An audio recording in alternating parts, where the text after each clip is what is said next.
नमस्कार, मैं हूं आकर्षण उपल और इस समय आप ये सीधी तस्वीरें देख रहे हैं IBN24 पर। आज मौसम एक बार देखिए, मौसम बहुत अच्छा है, लेकिन मौसम अच्छा होने के साथ साथ खबर अच्छी नहीं है। खबर अच्छी इसलिए नहीं है क्योंकि आज हमारे साथ एक शख्स है जिनका मैं नाम नहीं लूँगा, क्योंकि आप उनको उनके नाम से नहीं, उनको उनके काम से जानते हैं। और उनका दावा है कि अब हर कोई इंसान जल्द ही रॉबोट बन जाएगा, क्योंकि उसके लिए एक सुई का इंतज़ाम कर दिया गया है। वो सुई क्या चीज़ है, किसको लगेगी और लगने के बाद इंसान रॉबोट की तरह काम कैसे करने लगेगा, ये सब कुछ आखिर देश के अंदर चल क्या रहा है। लगातार किसी न किसी बीमारी को लेकर आपको सुइयाँ कभी बाजू पर कभी कहीं पर लगाई जा रही है, लेकिन उस सुई को लगाने के पीछे आखिर रीज़न क्या है, कारण क्या है, आखिर क्यों वो ये दावा कर रहे हैं कि अब हर इंसान रॉबोट बन जाएगा। आपको सुनकर अजीब लग रहा होगा, लेकिन सच्चाई यही है। क्योंकि ये जो शख्स इस समय एक कागज़ और एक पेन लेकर यहाँ पर खड़े हैं, उनका दावा है कि उनके हाथ में एक बिल है, वो बिल है भारत सरकार का। और ये बिल ये बताता है, ये दिखाता है कि अब आपके ऊपर कंट्रोल किया जाने वाला है, नियंत्रण किया जाने वाला है। और इस बिल के आने से संविधान की जो ताकत है वो कहीं ना कहीं कम हो जाएगी, ऐसा भी ये बिल बताता है। और ये जो दावा है वो ये शख्स कर रहे हैं, क्योंकि आपने देखा होगा कि किस तरह से चंडीगढ़ के अंदर आपके मुंह पर एक सिस्टम लगाने के लिए जो चालान किया जाता है कि अगर आपने वो सिस्टम नहीं लगाया तो आपका चालान काट दिया जाएगा। उस चालान को कटवाने की जगह पहुंच गए थे साहब जेल से बाहर आए, फिर से कहा कि मैं वो सिस्टम नहीं लगाऊंगा। और आज हमारे पास एक कागज़ लेकर आए हैं जो कि 2017 का एक ड्राफ्ट है। अब बताया जा रहा है कि अब उसे संसद के अंदर पेश किया जाएगा और इंसान को रॉबोट बना दिया जाएगा। साहब जी, सबसे पहले तो आपको लोग डॉक्टर कहते हैं, मैं भी डॉक्टर ही कह के संबोधित करूंगा। डॉक्टर साहब, ये जो कागज़ पत्र लेकर आप घूम रहे हैं, 2017 5 साल पुरानी बात हो गई, आपने कागज़ का पीछा नहीं छोड़ा और आप कह रहे हैं कि इंसान रॉबोट बन जाएगा। नहीं, एक्चुअली क्या है कि रोबोट नहीं बोला, ये एक ट्रांस ह्यूमन वर्ड होता है जिसके अंदर आधा इंसान होता है और आधा मशीन होता है। जब इंसान के अंदर कोई टेक्नोलॉजी चली जाती है तो वो टेक्नोलॉजी बेसिकली उस टेक्नोलॉजी के ऊपर जिसका पेटेंट होता है वही आदमी उसका मालिक हो जाता है उस टेक्नोलॉजी का। तो जैसे कि ये आपको नया एक केमिकल दिया जा रहा है जो आजकल पिछले 1-1.5 साल से, उसका जो पेटेंट है वो बिल गेट्स के नाम पर है। तो बिल गेट्स अब मालिक है उन बॉडीज़ का, वो जो ट्रांस ह्यूमन बन चुके हैं। जिस बिल की मैं बात कर रहा हूँ, this the public health prevention control and management of the epidemic and bio terrorism and disaster bill 2017। ये बिल पेश किया गया था पब्लिक डोमेन में 2017 में और आपसे मांगे गए थे, आपसे सुझाव मांगे गए थे। अब क्योंकि उस टाइम पे कोई बीमारी तो थी नहीं, तो लोगों को लगा कि यार कोई अगर बायो टेररिज्म आ जाता है तो इस तरह के हालात उनको मालूम नहीं थे कि जो होने वाले हैं। तो उस टाइम किसी ने भी इसको सीरियसली नहीं लिया था कि ऐसी कोई सिचुएशन आ जाए तो उनके पास ऐसा कभी हो ही नहीं सकता। तो लोगों ने इसके ऊपर कोई कमेंट नहीं दिया था, तो बहुत कम लोगों ने दिए थे, अगर दिए थे। तो ये बिल दोबारा से मॉनसून सत्र के अंदर दोबारा पेश करने का प्लान कर रही है सरकार इसी साल में। जो अभी 3 महीने के बाद, आपके पास केवल 2 महीने हैं इस बिल से बचने के लिए। और इससे पहले जो ये लॉकडाउन लगाया जा रहा है ये इसी बिल के लिए लगाया जा रहा है। जैसे आपने ध्यान दिया हो, अगर जून 2020 में ये लोग खेती के 3 कानून लाए थे, उन 3 कानूनों में एक कानून था एसेंशियल कमोडिटी एक्ट। उस एसेंशियल कमोडिटी एक्ट के अंदर था कि अगर देश के अंदर बहुत कीमतें बढ़ जाएं या देश में बाढ़, सूखा, युद्ध और महामारी जैसी कोई सिचुएशन आ जाए तो जो वैल्यू चेन पार्टनर्स हैं, अंबानी अडानी के साइलोज और पैकेट वाले जो दुकानदार हैं, उनका अनाज को आप कुछ नहीं कहोगे, लेकिन जो खुला अनाज पड़ा है जो कि किसान के पास होता है, उस अनाज को सरकार जब्त कर सकती है। ये उसके अंदर था। और देखिए, जून 2020 में वो लोग खेती का कानून लेकर आते हैं, वो भी ऑर्डिनेंस के जरिए, और आपने देखा कि मार्च में उसके लिए लॉकडाउन लगाया गया था। तो आप सोचिए, मार्च के बाद केवल 2-3 महीने बचे थे और अभी बिल्कुल सेम सिचुएशन है। अभी ये लोग जून, जुलाई, अगस्त के अंदर फिर से लेकर के आ रहे हैं इसी कानून को, और अभी ये लॉकडाउन की शुरुआत है। 4 जिलों के लोगों की मर्दानगी और नपुंसकता की टेस्टिंग करने के लिए खट्टर साहब ने प्लान किया है कि हम लोग गुड़गांव, झज्जर, फरीदाबाद और सोनीपत, इन लोगों को पहले आपको जो सिंबल ऑफ स्लेवरी अगर नहीं लगाया है, जो गुलामी का जो निशान है, अगर वो नहीं लगाया है तो आपको 500 रुपये का जुर्माना देना पड़ेगा। 7 जिले जो एनसीआर के नज़दीक में है उनको देना पड़ेगा, यूपी वालों को, बाकियों को नहीं देना है फिलहाल। अभी पहले 4 जिलों से ये 7 जिलों, फिर 10 जिलों, और फिर 14 जिलों, और फिर 22 जिलों तक आएगा ये कहानी। फिर उसके बाद लॉकडाउन लगने वाला है। आपके बच्चों की फीस जमा हो चुकी है, जो किताबों के नाम पे, वर्दियों के नाम पे जो लूट होनी थी वो हो चुकी है। अब आपका स्कूल बंद होना तय है, क्योंकि आपकी जो औलाद 2020 में 8वीं क्लास में थी वो 2024 तक वो टेलीविजन देख देख के दंगाई हो चुकी होगी, मोबाइल पे बंदूकें चला चला के वो बंदूक के आदी हो चुके होंगे, गेम्स के आदी हो चुके होंगे, और वो आपकी औलादें 2024 में 18 साल की हो चुकी होंगी, वोटर हो चुकी होंगी सरकार की। तो देश के पास दंगे करने के लिए एक पूरी फौज होगी। 25 करोड़ बच्चे होंगे आपके, जो केवल और केवल मोबाइल के दम पर सत्यानाश हुआ पड़ा है, उसका तैयारी ये लोग कर रहे हैं। और जो हम जैसे लोग जो सरकारों के षड्यंत्र से रोज की रोज इनका पर्दाफाश कर रहे हैं और लोगों को जगा रहे हैं, हम जैसों को रगड़ने के लिए ये कानून आ रहा है कि एक एक आदमी को, जिसके ऊपर भी सरकार को ये डाउट है कि ये आदमी सरकार की पोल खोल रहा है और उनकी सच्चाई बता रहा है, उस आदमी को रगड़ा जाए। उसके लिए 4 शब्दों को बहुत खास तौर पे मैंने हाईलाइट किया हुआ यहाँ पे: डिकंटामिनेशन, डी रैटिंग, डिसइंफेक्शन और डिसइंसेक्शन। इसके अंदर बड़ा साफ साफ लिखा हुआ है कि इन सारों में ये एक तरह से measures to control, taken to control और किल इन्फेक्शन, किल, ध्यान रखिएगा, एजेंट्स ऑन द ह्यूमन और एनिमल बॉडी सरफेस और इन एनी बैगेज, कार्गो, कोई भी सामान, कार्गो, कंटेनर, कन्वेनेंस यानी आपकी गाड़ियां, गुड्स, पोस्टल पार्सल, एनिमल, यहां इसके अंदर एनिमल का भी जिक्र है कि आपके एनिमल्स को भी ये लोग किल कर सकते हैं। यानी कहने का मतलब ये हुआ है, वनस्पतियां भी।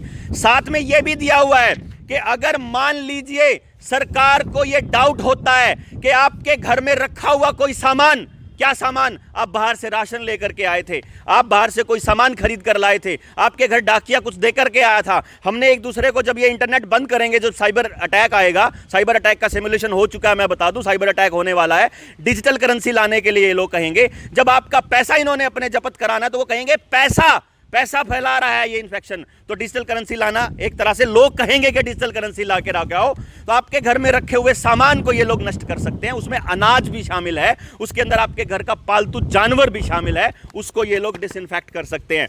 साथ के साथ कुछ कानून की धाराएं हैं। धारा 3 जो सेक्शन 3 जो है वो ये साफ साफ बोलता है कि ये क्या क्या अधिकार देता है किसी भी आदमी को। आप इसके कानून के ये पढ़िए आप, ये आपको कहीं भी जाने आने से रोक सकता है, ये कहीं भी आपको क्वारंटाइन कर सकता है, restrict the movement of the object suspected, isolate कर सकता है। आपने ध्यान दिया हो, कभी किसी टाइम में किसी राजा महाराजा को हमारे घर की बहू बेटियां पसंद आ जाती थी, वो घर से उठवा लेते थे। अगर आजकल डीसी साहब को आपकी बहू बेटी, मेरी बहू बेटी पसंद आ जाए तो वो ये कह सकता है कि ये इन्फेक्शन फैला रही है, हमें डाउट है ये उस जगह से आकर के आई थी, अब इसको आइसोलेट करना बहुत जरूरी होगा। आपने ध्यान दिया हो, जब दूसरी लहर ये लोग लेकर के आए थे, उस दूसरी लहर के अंदर जब किसी का आदमी अंदर अस्पताल में पड़ा है, उसकी वाइफ से शरीर मांगा गया था, आपको याद हो तो, जब वो वीडियोस चली थी खूब, उनके अंग तस्करी हुई थी उन लोगों की, उनकी देखभाल के नाम पर, उस वक्त आपको आइसोलेट करने का अधिकार ये उस अधिकारी को देता है। Conduct any medical examination including the laboratory examination, any treatment और वैक्स डैश सीन। मैं आप बोल नहीं सकता, वो जो आपको लगाया जा रहे हैं ये लोग, जबरदस्ती आपको लगाएंगे, ये लोग लगाने का अधिकार दे देते हैं ये इसको। वो कहते हैं कि भाई साहब, deratting, disinfection, disinsection, decontamination of the animals, birds and biological substances.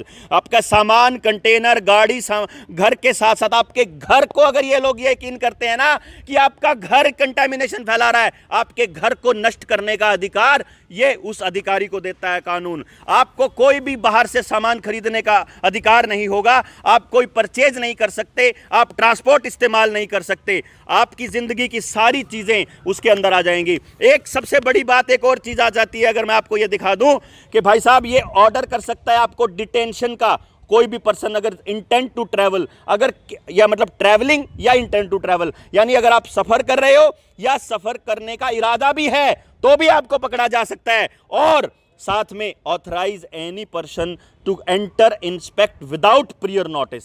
आपके घर के अंदर आपकी मर्जी के बिना किसी नोटिस के बिना, किसी सरकारी किसी चालान या किसी सम्मन के बिना आपके घर में घुसा जा सकता है। ये उसको आदेश है किसी वारंट की किसी की जरूरत नहीं है। देवेंद्र भाई मुझे एक बात बताओ डॉक्टर साहब, अगर आ गया तो फिर क्या हो गया? अब देश की अदालतें हैं, कानून है, अगर इस तरह की चीजें आ गई तो आप वहां पे चैलेंज कर लोगे इसको। चैप्टर 2 में ये सेक्शन 3 है, जो मैंने ये सारी बातें बताई थी, ये सेक्शन 3 है।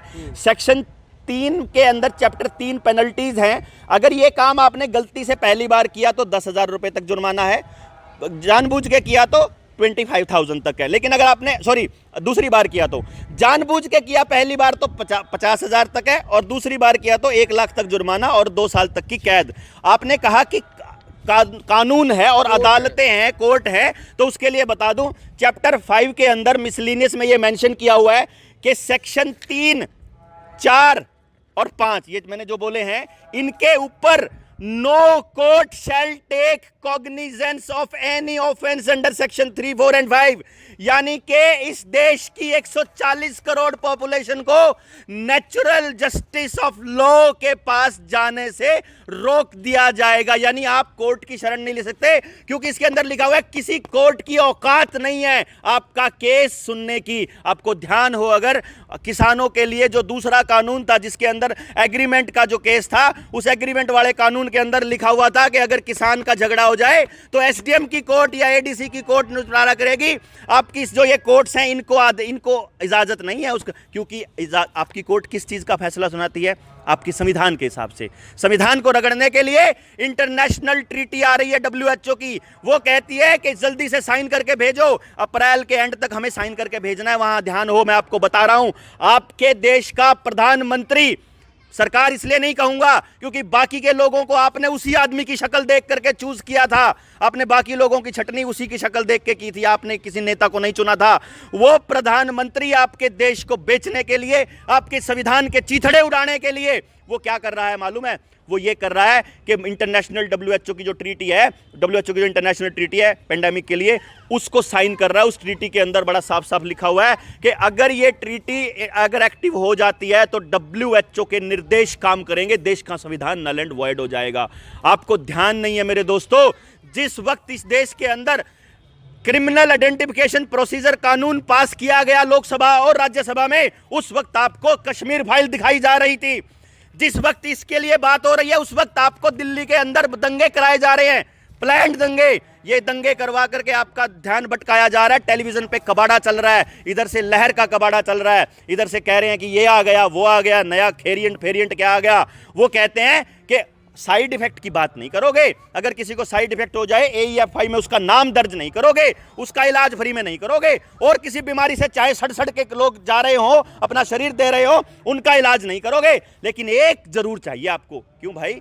क्योंकि कंट्रोल ग्रुप कंट्रोल करना है। आज जिन्होंने नहीं लगवाया हुआ हम जैसों ने, वो 2 साल के बाद साफ नजर आएंगे कि ये लोगों ने नहीं लगवाया, जिन्होंने लगवा रखा है ना, उनको क्या हाल होने वाला है, किसको लॉन्ग टर्म में कैसी डिजीज होने वाली है। ICMR का बलराम भार्गव जो डायरेक्टर जनरल है, वो चिल्ला चिल्ला के बोल चुका है आपको, अखबारों के अंदर हेडिंग्स है, टाइम्स ऑफ इंडिया की मेरे मोबाइल में रिपोर्ट है, वो ये कहता है कि ये जितने भी ये लग रहे हैं, they do not prevent infection, they are disease modifying. आपको डिजीज नहीं दे के जाएंगे, ये किसी को कैंसर डेवलप होएगा, किसी को हार्ट अटैक अचानक आएंगे। अब कार्डियक अरेस्ट आते हैं, हार्ट अटैक नहीं आते। अब आपको स्टंट डलवाने का मौका नहीं मिलता, पहले ही अगर आपने डी-डाइमर करा लिया, बैठे बैठे जा रहा है आज के टाइम में। चाहे ब्रेन हैमरेज हो रहा हो, चाहे लकवे की तादाद बढ़ रही हो, चाहे आपके ब्लड में हीमोग्लोबिन का स्तर घट रहा हो, चाहे कोलेस्ट्रॉल का स्तर बढ़ रहा हो, चाहे मिसकैरेजेज के केस हो। क्या चाहते हैं ये कि खेती के बीज जिस तरह से 100% इन्होंने बिल गेट्स ने काबू कर लिया और वहां पर स्वालबार्ड सीड वॉल्ट के अंदर पेटेंट बना के रखे हुए हैं। डंगरों के बीज आजकल भाई साहब, डंगरों के भी 70% से ज़्यादा जो है वो इससे इंसेमिनेशन से ही होता है, टीके से ही होता है। और आदमियों का भी हाल ये हो रखा है, 30% जो है वहीं से होता है। तो डॉक्टर साहब मेरे को ये बताओ, जो बातें आप कह रहे हो, मेरे जैसे बड़े सारे लोग होंगे जो इस बात को पूछना चाहेंगे कि ऐसा वो क्यों करना चाहेंगे, देश के प्रधानमंत्री ऐसा क्यों चाहेंगे, बिल गेट्स ही ऐसा क्यों चाहेंगे, पूरा विश्व ऐसा क्यों चाहेगा? इससे कोई दिक्कत है क्या? आम लोगों से, जानवरों से, पेड़ों से, पौधों से कोई दिक्कत है क्या किसी को? देखिए, आदमी वही चाहता है जो हम चाहते हैं, वही वो चाहते हैं। हम घर में कमाने वाला अगर मैं हूं तो मैं चाहूँगा कि मेरे घर में मेरी बात चली जाए और मेरी बात मानी जाए। तो वो क्या करते हैं इस खेल के अंदर, आपने ध्यान दिया हो SSA का काम हो रहा है, तो स्कूल में पैसा कहाँ से आया? वर्ल्ड बैंक से। 100 अरब डॉलर आपने ध्यान दिया हो, जिस टाइम पे लॉकडाउन लगा था, लॉकडाउन के लिए वर्ल्ड बैंक से आया था। वर्ल्ड बैंक को कौन फंडिंग दे रहा है? गावी, रॉकफेलर, बिल गेट्स और रॉथस्चाइल्ड, ये फंडिंग कर रहे हैं। इसका मतलब वो चाहते हैं कि पूरी दुनिया उनके काबू में आए। अब वो ये कहते हैं, अब वो डिजास्टर मैनेजमेंट चलाएंगे, वो ये कहते हैं कि धरती गर्म हो रही है। इन्होंने हार्प टेक्नोलॉजी के जरिए और इनके जरिए जो ये ऊपर केमिकल आपने छिड़कते हुए देखे होंगे जहाज जाते हुए, नाम नहीं बोलूंगा क्योंकि वो उड़ जाता है उससे, वो ये कहते हैं कैम डैश ट्रायल बोल देता हूं, वो उससे क्या कर रहे हैं? आपके एनवायरनमेंट को चेंज कर रहे हैं, आपका मौसम बदल रहा है। लेकिन वो क्या कहते हैं कि दुनिया का जो टेम्परेचर बढ़ रहा है, ग्लोबल वार्मिंग, वो बढ़ रही है पॉपुलेशन की वजह से, पॉल्यूशन की वजह से। पॉपुलेशन को वो प्रॉब्लम कहते हैं।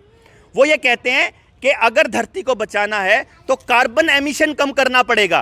कार्बन एमिशन कैसे वाला है? वो कह रहा है आप जो एक्सक्रीटा है, जो आपका डंगरों का और इंसानों का जो एक्सक्रीटा है, उन्होंने तो गाय की डकार तक को बोल दिया कि गाय जो डकार लेती है उससे ज़्यादा अमोनिया आता है, तो एनवायरनमेंट बचाने के लिए गायों को ख़त्म करना पड़ेगा। वो ऐसा बोलते हैं।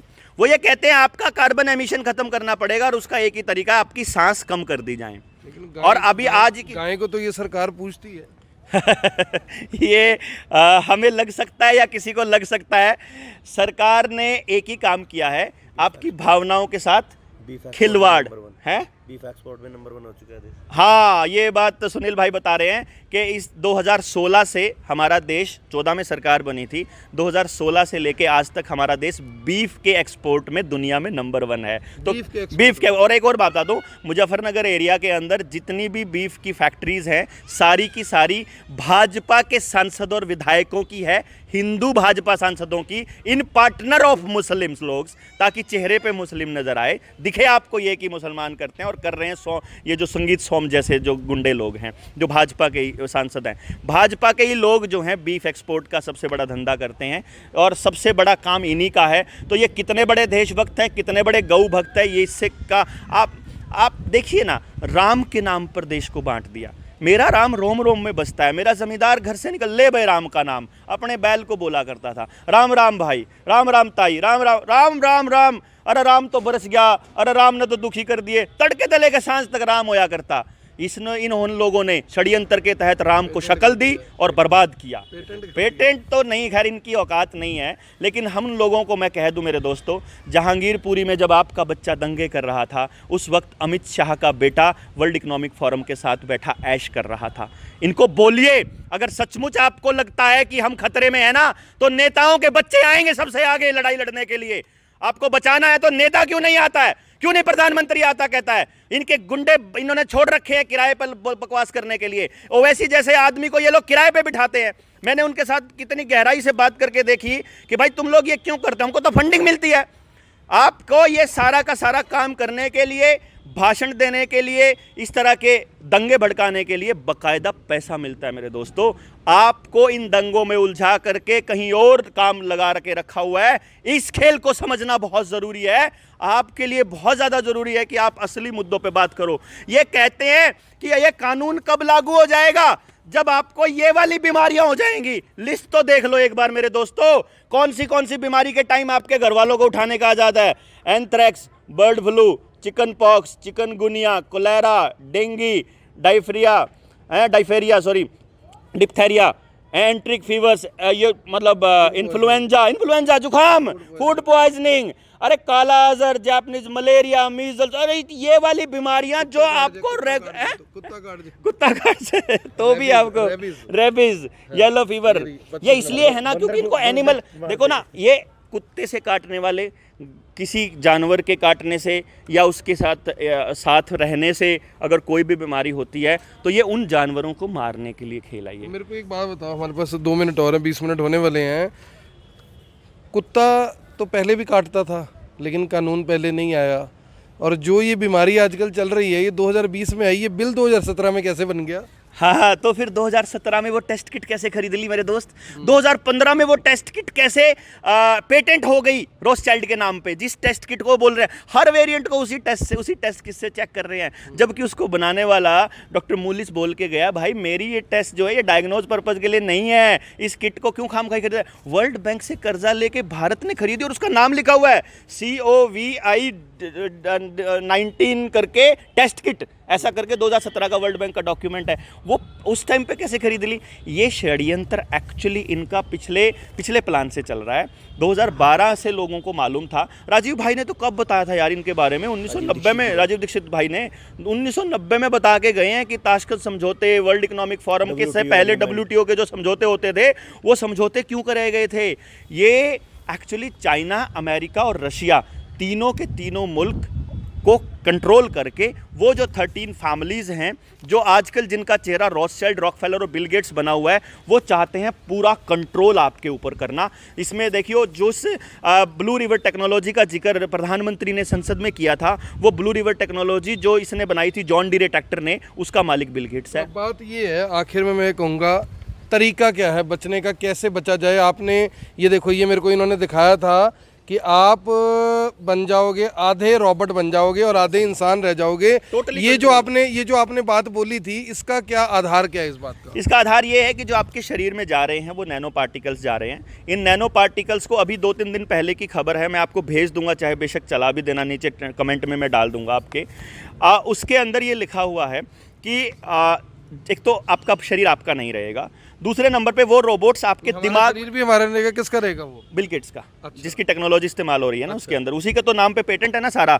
जैसे हमारा ये आदर पूनावाला की कंपनी है, नाम नहीं लेता, serum institute, sorry, Bharat biotech, ICMR, जिसने ICMR ने रिसर्च की, जिसके लिए उनका सबका 50% पार्टनरशिप बिल गेट्स के नाम पे, सारी इन्वेस्टमेंट बिल गेट्स की है। तो आपको जो लग रहा है ना भारत में बनी है, भारत में बनने, मेड इन इंडिया, भारत में बनने का एकमात्र कारण है कि भारत में एल्यूमिनियम सबसे ज़्यादा पाया जाता है। बच्चों को सिखाते थे भारत में एल्यूमिनियम की कौन सी धातु भारत में सबसे ज़्यादा पाई जाती है? एल्यूमिनियम। तो वो एल्यूमिनियम हाइड्रोक्साइड जेल जो यूज़ हो रखा है, जिसकी वजह से ब्रेन स्ट्रोक्स आ रहे हैं, ये सारे के सारे उसमें इस्तेमाल हो रखे हैं। तो जो नैनो पार्टिकल्स इसमें इस्तेमाल हो रखे हैं, वो हमारी बॉडी में जाके असेंबल हो सकते हैं। नैनो रोबोट्स वो हमारी बॉडी में हमारी नसों को खोलने के काम आ सकते हैं, ऐसा ये लोग बोल रहे हैं।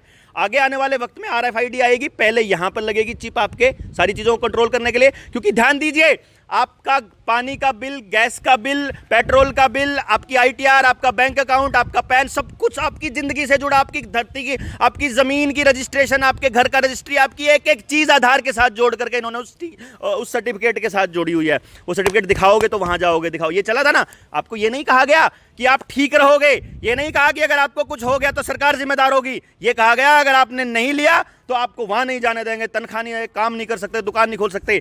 तो जब वो ये कहा गया कि भाई ये टेक्नोलॉजी तो शरीर में आ गई, अब आपको इतना सारा दस्तावेज खींचने पड़ते हैं, तो आपको RFID लगा देते हैं। ये सारे कागज़ इसके साथ कनेक्टेड होंगे। वो RFID के हिसाब से अगर आप चलते हो, CCTV कैमराज लग रहे हैं, पूरा सिस्टम लग रहा है आपको सर्वेलेंस के लिए। फास्टैग भी हटने वाला, आपकी गाड़ियों पे GPS आने वाला, आपकी एक एक मिनट की सर्वेलेंस होएगी, आपका सब कुछ प्रीपेड होने वाला है। आपने सरकार को ना कहा, आपका सब कुछ बंद एक ही बटन के साथ। जो चाइना में सोशल क्रेडिट सिस्टम चल रहा है, उसी सोशल क्रेडिट सिस्टम को आगे लेकर के जा रहे हैं। यही खेल है, यही पर्पस है, यही मकसद है। और इससे बचने का एक ही तरीका है, जो मेन स्ट्रीम मीडिया है, जो इस ड्रामे को दिखाती है, जो आपकी असली समस्या नहीं दिखाती है। आपका IBN 24 किसी भी गरीब के साथ कुछ भी हो रहा होता है, जाके कैसे खड़ा हो जाता है? भाई आप तो इतने बड़े वो भी नहीं हो, बिलियनियर भी नहीं हो, इन बिलियंस लोगों के पास इतने रिपोर्टर नहीं है क्या? तो जो चैनल लोगों की बात नहीं दिखाता है, उस चैनल का सब्सक्रिप्शन, बल्कि मेन स्ट्रीम मीडिया को, टेलीविजन को उठा के फेंक दो, रेडिएशन फ्री गांव बनाओ, अखबारों का बहिष्कार करो, कोई कर्जा वापसी नहीं होगी जब तक जितने पैसे बिलियनियर्स के माफ किए हैं, उतने ही पैसे अगर किसान के और आम आदमी के कर्जा माफ नहीं होता तब तक नहीं देंगे। टोल टैक्स देना बिल्कुल बंद करना पड़ेगा, सरकारों के निर्णय मानने बंद करने पड़ेंगे, आधार के साथ चीजें जुड़वानी बंद करनी पड़ेंगी, सरकारों के डिसीजन के साथ छाती अड़ा के खड़ा होना पड़ेगा। तुमने करना है जो कर लो, हम नहीं मानते वाले। अपने बच्चों के स्कूल बंद करने वाले हैं ये लोग, अब आपने बंद नहीं करने हैं, ध्यान दीजिएगा। अपने बच्चों को बचाने का एक ही तरीका है, अपने आसपास अगर ये लोग सरकारी स्कूलों को बेचने वाले हैं और इन लोगों को सौंपने वाले हैं ऑनलाइन के नाम पे, आप अपने स्कूलों के अंदर अपने गांव से वॉलंटियर्स तैयार करके स्कूलों को चालू करवाइए। इन बड़े बड़े उद्योगपतियों के स्कूलों में बच्चों को भेजना बंद करिए। अपने स्कूल अपनी सोसाइटी की जरूरत के हिसाब से शिक्षा तय करेगा। नहीं चाहिए CBSE की शिक्षा। 25 करोड़ बच्चे रोज के रोज पास होते हैं और उसके बाद बर्बादी के रास्ते पर चल पड़ते हैं। आपके बच्चों को मोबाइल गेम दे रखा है, मोबाइल को अपने घर से निकालना पड़ेगा, खास तौर पे टच वाले फ़ोन को आपको वो छोटे फ़ोन रखने पड़ेंगे। इंटरनेट चाहिए तो वाईफाई ले लो, लैंडलाइन लगवा लो, इंटरनेट चाहिए तो कंप्यूटर ले लो, मोबाइल को छोड़ो, इसको छोटे वाला मोबाइल लो कॉल करने के लिए केवल, आप तब बच सकते हो। आप अपना अनाज जहर मुक्त करना पड़ेगा, खेती जहर मुक्त करनी पड़ेगी, विचार जहर मुक्त करने पड़ेंगे, समाज को जोड़ना पड़ेगा। इन लोगों ने लालच के साथ, पेट के साथ जोड़ा इन्होंने वो सर्टिफिकेट, इतना बड़ा खेल खेला यार आम आदमी के साथ। बेचारे को पता ही नहीं था, बेचारे को ये मालूम ही नहीं था कि यार कि उसको लगवाना नहीं था, लेकिन उसे राशन ही नहीं मिल रहा है। 2014 में 40 करोड़ लोग थे इस देश के अंदर गरीबी रेखा से नीचे, और प्रधानमंत्री 85 करोड़ लोगों को राशन देने के गौरव से बात कर रहा है संसद के अंदर 2021 में। ये शर्म की बात है इस देश के लिए भाई मेरे। इतने लोगों को बर्बाद करने का खेल खेला है। डिजास्टर मैनेजमेंट एक्ट के नाम पर जितनी दुकानें बर्बाद हुई है, सबका हर्जाना मांगना पड़ेगा आपको। ये हर्जाना लेने चलना पड़ेगा जैसे किसान वापस करने चला था। जितने कानून 14 से लेकर 21 तक आपको दंगों में उलझा के, टेलीविजन में उलझा के पास करे हैं, ये सारे के सारे कानून वापस करने पड़ेंगे। लिस्ट भी नहीं पता आपको कौन से कानून है जो आपकी आज़ादी को कब्जे में करने के लिए है। आपकी कमाई जीरो होने वाली है, आपके बच्चे दंगाई बनने वाले हैं, आपको बर्बाद करने वाले हैं और टोटली सर्वेलेंस पे रहने वाले हैं। बस ये ध्यान रखिएगा। आप अगर बचना चाहते हो, संगठित हो जाइए। जनता सरकार मोर्चा का एकमात्र मकसद ये है, बिना संगठन बनाए हमने बनाया 21 संगठनों ने मिलके। हालांकि उसमें से एक हमारा आदमी हमारा फ़ायदा उठा करके वो हरे लहंगे वाले का चोला ओढ़ लिया, लेकिन कोई फ़र्क नहीं पड़ता उससे। गंदे आदमी चाहे जहाँ मर्जी जाएं, कोई फ़र्क नहीं पड़ता। लेकिन समाज के अच्छे आदमियों को, जो लालची नहीं है, जिनको नहीं कुछ चाहिए, आकर के सरकारों से सवाल पूछना पड़ेगा कि हमारी औलादों के लिए किस तरह का भविष्य तुम लोग तय कर रहे हो। बस मेरी यही गुजारिश है कि देशवासियों, जागो, जगाओ, एक दूसरे के साथ रहो, गांव बचाओ। गांव बचेगा तो देश बचेगा। पानी ज़्यादा कम से कम सरकारों से लीजिए, पानी डिपेंडेंट खुद करिए, खाने पे डिपेंडेंट खुद हो जाइए, ऑर्गेनिक उगाइए, शुद्ध रखिए, घर में गाय एक ज़रूर रखिए। इन लोगों ने तो पास कर दिया, राजस्थान गुजरात के अंदर 1 से ज़्यादा गायें होते ही आपको कमर्शियल लाइसेंस लेना पड़ेगा। आने वाले वक्त में आपके लिए भी होने वाला है। गुस्से और लकड़ी नहीं जला पाओगे आप, गैस ये इनके कंट्रोल में होएगी, ये फाइन कर देंगे। वैसे ही जैसे किसान के ऊपर 1 करोड़ रुपए जुर्माना था, आपके लिए भी हो रहा है। ये मत सोचिएगा पड़ोसी के घर में आग लगी है तो आप बचे हुए हो, अगला नंबर आपका है। बस ये ध्यान रखिएगा। अगला नंबर आपका है। ये जो दावा है ये डॉक्टर साहब का है। ये वही श्रीमान हैं जिनको जेल की रोटी खानी पड़ेगी, जेल का पानी पीना पड़ेगा, अब तो जेल में जाना पड़ेगा। ये सारे काम इनके साथ हो चुके हैं। तो मेरी आप सभी से अपील, अगर आपको इनकी बातों में दम लगता है तो भी कमेंट बॉक्स में बताइए। आप इनके विचारों के ऊपर क्या समझते हैं, कमेंट बॉक्स में ज़रूर बताइए। और साथ ही ये बताइए कि क्या जो ये बातें कह रहे हैं ये सब यानी कि सही बातें लग रही हैं आपको, या सब कुछ आपके सर के ऊपर से निकल गया। मेरी आप सभी लोगों से अपील, जो भी लोग इस वीडियो को देख रहे हैं इसे साथ के साथ ज़रूर शेयर करें। आप देख रहे हैं IBN 24, मैं हूं आकर्षण उपल करनाल से, आप सभी के साथ लाइव। इस वीडियो को देखने वाले कमेंट बॉक्स में अपनी राय ज़रूर दें। धन्यवाद।